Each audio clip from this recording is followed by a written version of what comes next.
आज तो मैं सच में आप लोगों से हाथ जोड़ के रिक्वेस्ट करना चाहती हूँ कि अगर आप अच्छे इंसान हो, आपके अंदर इंसानियत है, इंसान वाली फीलिंग है, इमोशंस हैं, तो प्लीज़ इस वीडियो को पूरा देखना और अच्छे से समझना और जवाब भी देना। मुझे कमेंट्स भी चाहिए कि आप क्या सोचते हो इसके बारे में।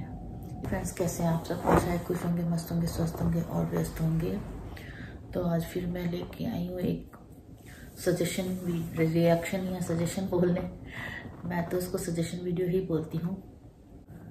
कई बार ऐसे होता है सभी के साथ ज़िंदगी में कि हम जिस चीज़ को सोचते हैं कि ये हमारी जीत है, हम बहुत खुश होते हैं अपनी जीत पे कि हम जीत गए।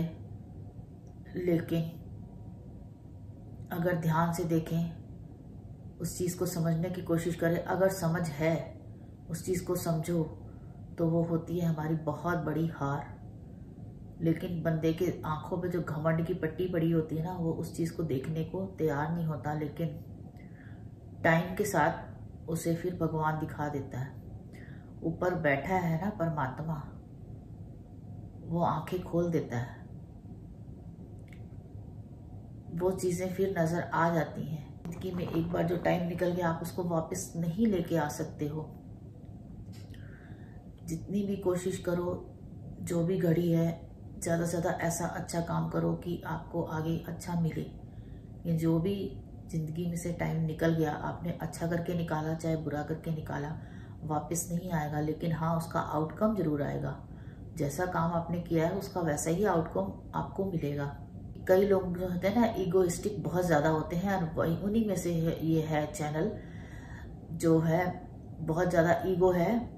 और जब तक अपनी बात की मनवा नहीं लेंगी, जब तक बंदा आगे वाला घुटने नहीं टेक देगा, तब तक वो उसको हर गलत छोटी छोटी बातों पे भी गलत बोलती जाएगी, छोटी छोटी सही को भी गलत वो दिखा देगी। कैसे? क्योंकि आपको पता है ना कि एक एग्जाम्पल दे रही हूँ, जैसे मीडिया वाले होते हैं आजकल खबरें दिखाते हैं, तो उन्होंने जो दिखाना होता है वो दिखाई देते हैं, वो घुमा फिरा के। बस आप समझ जाओ कि उनके कोई एथिक्स नहीं है, वर्क एथिक्स नहीं है। अभी दिल्ली में ऐसा दर्दनाक केस हुआ, उसमें जो मीडिया के रिपोर्टर थे, पता नहीं मीडिया वाले ऐसे ही बस एक माइक हाथ में पकड़ लिया और बन गए मीडिया वाले। इनको कोई एजुकेशन नहीं होती है, कोई ऐसी कोई डिग्री नहीं लेके आए होते हैं। चीख चीख के उस पर बोलना शुरू कर दो तो बस हो गए मीडिया वाले।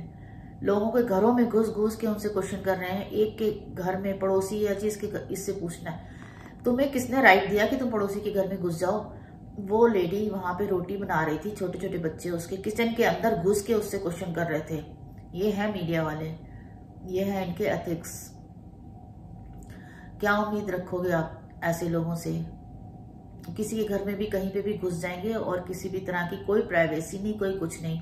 मैं आपको कुछ यहाँ पे थोड़े से पिक्स दिखाना चाहती हूँ, आप उसको पढ़ के देखो, और साथ में मैं भी आपको पढ़ के बताती हूँ कि कितना बड़ा अपराध है किसी की बात को बिना उसकी कंसेंट के बिना अगर आप किसी के साथ शेयर करते हो तो कितना बड़ा अपराध है। मैं आपको पिक्चर्स दिखाती हूँ, उसके बाद फिर मैं आपसे बात करती हूँ। तो ये देखिए, ये बताता है कि हम किसी भी बंदे की कॉन्फिडेंशियलिटी जो होती है, प्राइवेसी होती है, वो हम कब ब्रीच कर सकते हैं। कुछ ऐसी कंडीशन है जिसमें आप ब्रीच कर सकते हो, अदरवाइज़ आप किसी की भी इंफॉर्मेशन शेयर नहीं कर सकते हो। तो पहली कंडीशन है when patient consents to breach.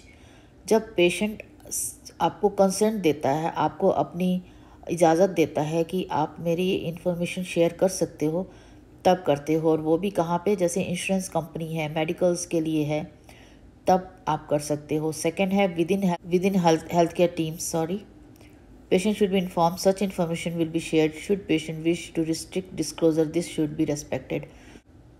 जब हॉस्पिटल्स वगैरह में मान लो कोई पेशेंट है, उसका हम इलाज कर रहे हैं, तो उसके बारे में हमें अपने स्टाफ से या और किसी क्लिनिशियन से उसकी इन्फॉर्मेशन शेयर करनी पड़ेगी। ये भी हमें कंसल्ट करवाना पड़ता है पेशेंट से, उसमें भी वो पेशेंट मना कर सकता है, इतनी उसको राइट है पेशेंट का।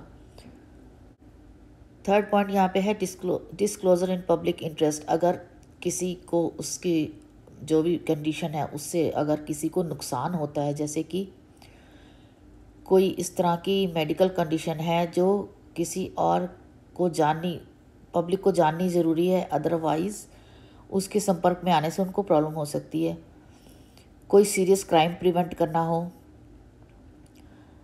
या कुछ कम्युनिकेबल डिसीज़ हैं रिपोर्टिंग करनी है। कम्युनिकेबल डिजीज़ हमेशा ही रिपोर्ट करते हैं ताकि किसी और को ना लगे। और कुछ इन्फॉर्मेशन है जो जैसे हम डेथ और बर्थ को रजिस्टर करते हैं तो वो वहाँ पे डिस्क्लोज करनी पड़ती है, तभी रजिस्टर होगी। Birth, death, termination of pregnancy या कोर्ट ऑर्डर। अब यहाँ पे देखिए इम्पोर्टेंस ऑफ कॉन्फिडेंशियलिटी। इसमें 4 पिलर्स ये दिखाए हैं। Autonomy, patient gets to decide who has access to their personal information. तो ये सारा कुछ पेशेंट के ऊपर डिपेंड करता है, उसकी मर्ज़ी है वो किसको अपनी इन्फॉर्मेशन देना चाहता है, किसको नहीं। इसका कॉन्सिक्वेंस क्या होगा? कंप्लेन हो सकती है डॉक्टर की, डॉक्टर का लाइसेंस भी जा सकता है।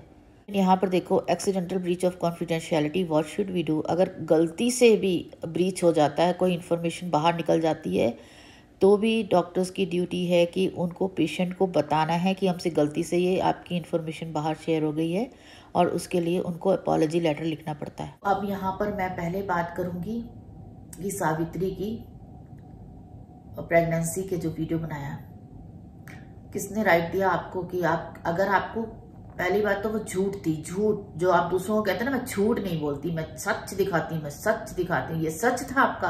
आपको किसने बोला था कि वो प्रेग्नेंट है? उसने बोला, उसने आपको लिख के दिया, उसने आपको फोन पे बताया। कोई प्रूफ दो कि आपको उसने बोला, उसने आपको कभी परमिशन नहीं दी। पहली बात तो था ही नहीं। अगर था भी तो क्या आपने उससे परमिशन ली कि आके पब्लिक में उसको शेयर करने की? आप अपने आप को पढ़ा लिखा कहते हो, कहाँ की पढ़ाई की है? शर्म नहीं आती आपको? किसी के घर में घुस के किसी के माँ बेटी के बहन के बारे में ऐसी बकवास करते हो की इन्फॉर्मेशन जो कि बहुत ही ज्यादा निजी इन्फॉर्मेशन, बहुत ही ज्यादा पर्सनल इन्फॉर्मेशन है। आपको क्या हक है कि आप पब्लिक के साथ शेयर करो? आपको भी पता था कि ऐसा कुछ है नहीं, लेकिन व्यूज चाहिए थे, क्योंकि पता ना इस तरह के टॉपिक पे व्यूज आते हैं ज्यादा। अगर आपको शर्म हो ना तो उस वाली वीडियो को डिलीट कर दो। अगर आप ये कहते हो ना कि मैं सच ही दिखाती हूँ। और जो अपनी बात मनवाने की जो जिद है ना, वो इस बात से भी पता चलती है कि उसको बोल रही थी कि सावित्री को कि उसने पपीता क्यों खाया, कोई और फ्रूट खा लेती, पपीता क्यों खाया। मतलब कि आपने बोला है कि वो प्रेग्नेंट है तो वो उसको कहे कि हाँ मैं प्रेग्नेंट हूं, है ना। मतलब आपने बोला इसलिए उसको एक्सेप्ट करना जरूरी है।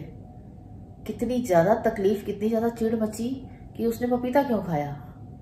कोई और फ्रूट खा लेती, पपीता ना खाती। मेरी बात माने, मैंने जो कह दिया उसको मानो, उसको एक्सेप्ट करो, चाहे वो गलत है चाहे झूठ है, जो मर्जी हो, पर आपने उसको ना नहीं करना। अभी तो मैंने एक पॉइंट बोला है ना, ये जो मेडिकल कॉन्फिडेंशियलिटी के बारे में, अभी और लेके आती हूँ। और भी हैं चीजें जो इन्होंने इलीगल करी हैं। चलो फिर मिलते हैं सेकंड वीडियो में, सेकंड पार्ट के साथ, शायद कल।